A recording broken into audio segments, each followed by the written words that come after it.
wabarakatuh. Saya Yunani Astika dengan NIM 220221100003 dari Universitas Trunojoyo Madura. Di sini saya akan menjelaskan materi tentang analisis aktivitas pendanaan. Sebelumnya saya ucapkan terima kasih kepada dosen pengampu mata kuliah analisis laporan keuangan, yaitu Bapak Dr. Sultan Syah, SE, AK, MM, MAK, CA, atas jasa dan ilmu yang diberikan sehingga dapat membantu saya dalam proses pembuatan video ini. Yang pertama yaitu latar belakang. Pendanaan merupakan aspek terpenting dalam aktivitas pembiayaan yang berpengaruh besar terhadap kesehatan dan berlangsungnya bisnis. Di era globalisasi dan kondisi pasar yang berubah sangat cepat, sangat penting bagi perusahaan agar memiliki rencana keuangan yang kokoh dan mudah beradaptasi. Mereka harus memastikan strategi pendanaan yang efisien agar mempertahankan ekstensi dan meningkatkan kinerjanya. Perusahaan melakukan penambahan modal dengan melakukan pembiayaan dari luar perusahaan. Dana yang cukup menjadi faktor penentu seberapa baik suatu perusahaan dapat beroperasi, mempertimbangkan dampak signifikan dari masalah global dan perubahan di pasar keuangan. Di tengah perubahan regulasi dan ketidakpastian dalam ekonomi global, bagaimana suatu perusahaan dapat mengelola pendanaan dan menjamin struktur modal yang sehat dan keberlanjutan. Analisis aktivitas pendanaan sangat penting bagi manajemen. Analisis aktivitas pendanaan menjadi pertimbangan sangat menentukan nilai suatu perusahaan untuk membantu keputusan pendanaan yang tepat sehingga dapat menghasilkan nilai tinggi bagi perusahaan. Selain itu, analisis ini juga mengkaji bagaimana dana tersebut digunakan untuk mencapai tujuan yang strategis. Pada bab ini akan membahas analisis aktivitas pendanaan dalam mengukur modal perusahaan, baik kewajiban berjangka pendek maupun berkewajiban berjangka panjang. Adapun pendanaan berpengaruh secara signifikan pada likuiditas dan solvabilitas perusahaan. Rasio-rasio keuangan memberikan gambaran yang lebih akurat tentang seberapa besar ketergantungan bisnis pada hutang. Selanjutnya yaitu liabilitas. Liabilitas merupakan hilangnya potensi keuntungan ekonomi di masa mendatang seakibat tanggung jawab entitas saat ini untuk memindahkan aset atau memberikan jasa kepada pihak lain di masa depan. Sebagai dampak dari transaksi atau kejadian yang telah terjadi sebelumnya. Dalam analisis tanggungan, penting memahami komposisi dan struktur liabilitas untuk menilai resiko keuangan dan kapasitas bisnis dalam memenuhi kewajiban. Berdasarkan sifatnya, liabilitas dapat dibagi menjadi dua, yaitu liabilitas pendanaan dan liabilitas operasi. Liabilitas pendanaan mencakup semua pendanaan kredit yang digunakan bisnis untuk memperoleh modal, misalnya kontrak sewa, instrumen utang, pinjaman dengan durasi yang singkat, serta surat utang yang jatuh temponya itu panjang. Liabilitas pendanaan berfungsi untuk mendukung kebutuhan modal jangka panjang perusahaan, termasuk investasi besar dan ekspansi. Liabilitas operasi merupakan kewajiban yang timbul dari kegiatan operasi sehari-hari perusahaan yang meliputi liabilitas pensiun, kredit yang ditangguhkan, dan kreditor dagang. Liabilitas operasi umumnya bersifat jangka pendek dan terkait erat dengan siklus operasi bisnis. Liabilitas dalam membantu menyusun strategi keuangan yang efisien dalam analisis aktivitas pendanaan yaitu ada dua. Yang pertama, liabilitas jangka pendek dan yang kedua, liabilitas jangka panjang.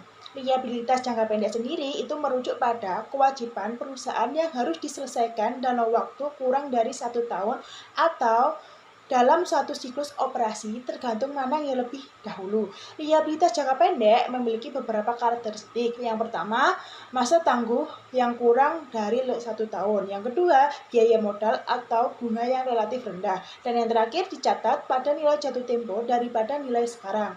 Liabilitas jangka panjang adalah kewajiban yang memiliki tenggat waktu lebih dari 1 tahun atau satu siklus operasional. Adapun beberapa karakteristik utama liabilitas jangka panjang, yaitu tenggat waktu yang melebihi dari 1 tahun, biaya modal dan bunga lebih tinggi daripada liabilitas jangka pendek. Yang terakhir, penyusutan, pengungkapan syarat, serta ketentuan yang lebih menyeluruh. Selanjutnya itu ada rasio analisis liabilitas.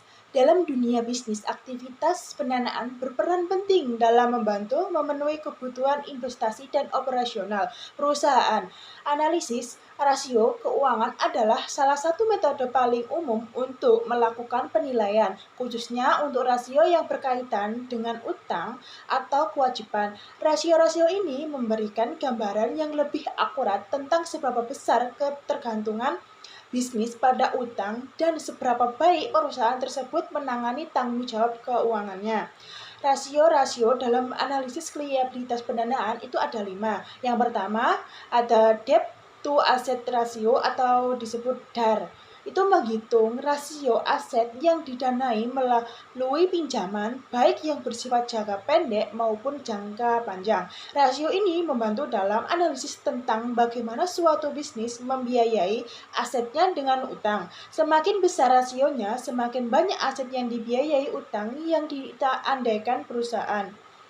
Rasio-rasio dalam analisis liabilitas pendanaan itu ada 5. Yang pertama ada debt to asset ratio atau yang disingkat dengan DAR, menghitung rasio aset yang didanai melalui pinjaman, baik yang bersifat jangka pendek maupun jangka panjang. Rasio ini membantu dalam analisis tentang bagaimana suatu bisnis membiayai asetnya dengan utang. Semakin besar rasionya, semakin banyak aset yang dibiayai utang yang diandalkan oleh perusahaan. Utang yang lebih besar mengindikasikan perusahaan harus memastikan likuiditas yang cukup untuk membayar kewajiban keuangan. Rasio ini menunjukkan risiko yang dihadapi oleh perusahaan. Yang kedua, itu ada debt to equity ratio atau yang disingkat dengan DER. Membandingkan total utang dan modal ekuitas perusahaan. Proporsi ini adalah metode yang paling umum dipakai untuk mengevaluasi struktur modal dalam aktivitas pendanaan perusahaan. DER yang tinggi menunjukkan bahwa bisnis tersebut membiayai asetnya sebagaimana besar melalui utang daripada ekuitas, yang meningkatkan kemungkinan risiko keuangan ketergantungan perusahaan pada pendanaan melalui utang berkorelasi dengan DER-nya, yang dapat menyebabkan biaya bunga yang lebih tinggi dan peningkatan risiko likuiditas. Yang ketiga ada long term debit to equity ratio, menganalisis perbedaan antara kewajiban jangka panjang dengan ekuitas perusahaan. Rasio ini hanya mempertimbangkan utang yang harus dilunasi setelah lebih dari 1 tahun. Jika rasio ini tinggi, itu menandakan bahwa perusahaan sangat bergantung pada utang jangka panjang, yang meningkatkan beban bunga dan risiko secara berkeseluruhan. Yang keempat ada terms interest alert untuk menilai sejauh mana suatu perusahaan mampu memenuhi kewajiban bunga utang menggunakan laba operasionalnya. Dilakukan suatu evaluasi. Tingkat ini krusial untuk mengevaluasi kemampuan perusahaan dalam memenuhi kewajiban bunga utangnya dengan pendapatan yang ada. Rasio TIE yang tinggi mengidentifikasikan bahwa perusahaan memiliki kapasitas lebih untuk membayar bunga tanpa mengganggu operasionalnya. Yang terakhir ada coverage ratio. Ini menilai sejauh mana perusahaan mampu memanfaatkan aset lancarnya untuk memenuhi kewajiban yang bersifat jangka pendek. Rasio yang tinggi menunjukkan perusahaan mampu menutupi kewajiban jangka pendek dengan aset lancar yang cukup. Sementara jika rasio rendah, maka menunjukkan potensi risiko likuiditas. Selanjutnya ada pendanaan utang. Pendanaan utang merupakan cara utama bagi bisnis untuk memperoleh modal dari sumber lain. Bisnis dapat memperoleh utang dengan menjual instrumen utang di pasar modal atau dengan mengambil pinjaman dari baik dan lembaga keuangan lainnya. Dalam hal ini, bisnis berkewajiban untuk melakukan pembayaran pinjaman tepat waktu termasuk pokok dan bunganya. Adapun macam-macam utang. Yang pertama ada utang publik, yaitu timbul ketika sebuah perusahaan mengeluarkan instrumen keuangan seperti obligasi dan menjualnya kepada para investor di pasar terbuka. Perusahaan besar biasanya memanfaatkan cara ini untuk mengumpulkan dana dalam jumlah besar. Yang kedua, utang swasta adalah pinjaman yang diambil langsung dari lembaga keuangan seperti bank meskipun syarat Dari ketentuan utang swasta biasanya lebih fleksibel, aset perusahaan yang sering kali dibutuhkan sebagai jaminan. Yang ketiga, ada utang jangka pendek, harus dilunasi dalam waktu kurang dari 1 tahun, seperti surat berharga komersial, wesel diskonto, dan pinjaman revolver. Meski bunga ini lebih rendah daripada utang jangka panjang, risikonya lebih tinggi karena periode pelunasannya yang singkat. Yang terakhir, atau yang keempat, itu ada utang jangka panjang. Adalah kewajiban yang memiliki masa pengembalian lebih dari 1 tahun dan bisa digunakan untuk membiayai proyek-proyek besar atau pengeluaran yang bersifat jangka panjang, seperti pembangunan infrastruktur atau ekspansi operasional. Selanjutnya, ada perlakuan dan pengungkapan utang. Perlakuan utang jangka panjang dilaporkan sebesar nilai sekarang, bukan jatuh tempo. Laporan laba rugi mencerminkan beban bunga dan tidak melakukan pembayaran kupon. Pembayaran kupon merupakan arus kas keluar yang harus mengurangi arus kas dari aktivitas operasi. Amortisasi diskonto obligasi akan ditambahkan dalam nilai tercatat obligasi sehingga nilai tercatat obligasi saat ini mencerminkan nilai sekarangnya yang terbaru. Dan pengungkapan yang transparan terkait utang jangka pendek dan utang jangka panjang dilaporkan dalam catatan atas laporan keuangan. Selanjutnya ada sewa. Perjanjian kontraktual antara lessor dan lessee untuk memanfaatkan aset tertentu selama jangka waktu yang telah ditentukan. Lessee harus membayar sejumlah sewa minimum sebagaimana dinyatakan dalam perjanjian. Adapun juga jenis sewa. Yang pertama ada sewa pembiayaan yang mengalihkan keuntungan dan resiko kepemilikan aset kepada lessee dan diakui pada laporan posisi keuangan sebagai aset dan liabilitas. Yang kedua itu ada sewa operasi. Sewa operasi dicatat sebagai beban sewa dan tidak berdampak langsung pada laporan posisi keuangan. Adapun karakteristik sewa pembiayaan, yang pertama itu memiliki jangka waktu sewa yang bervariasi. Biasanya sewa dilakukan selama 1 sampai dengan 4 tahun, sesuai dengan kesepakatan yang telah disepakati oleh kedua belah pihak. Yang kedua, lessee memiliki opsi untuk membeli aset di akhir masa sewa. Yang ketiga, pengaturan sewa dapat membatasi penggunaan aset, misalnya tidak memperbolehkan penggunaan untuk memodifikasi aset, yang artinya pengguna hanya boleh menggunakan tanpa merubah apapun dari aset tersebut sampai masa sewa itu berakhir. Selanjutnya ada syarat diakui sebagai sewa pembiayaan. Ada 4, yaitu pengembalian kepemilikan pada akhir periode sewa lessee menjadi pemilik aset. Yang kedua, ada opsi pembelian rumah. Pada akhir periode sewa, lessee dapat memiliki untuk membeli aset dengan harga di bawah nilai wajar. Yang ketiga, jangka waktu sewa yang signifikan. Jika waktu sewa adalah 75% atau lebih lama dari umur ekonomis aset yang diharapkan, maka lessee menanggung sebagian mana besar resiko dan manfaat yang terkait dengan kepemilikannya. Yang terakhir atau yang keempat, nilai sekarang dari pembayaran sewa minimum, lessee akan membayar nilai penuh aset selama jangka waktu sewa. Jika nilai sekarang dari pembayaran sewa minimum adalah 90% atau lebih tinggi dari nilai wajar aset tersebut. Adapun juga komponen sewa, itu ada 6.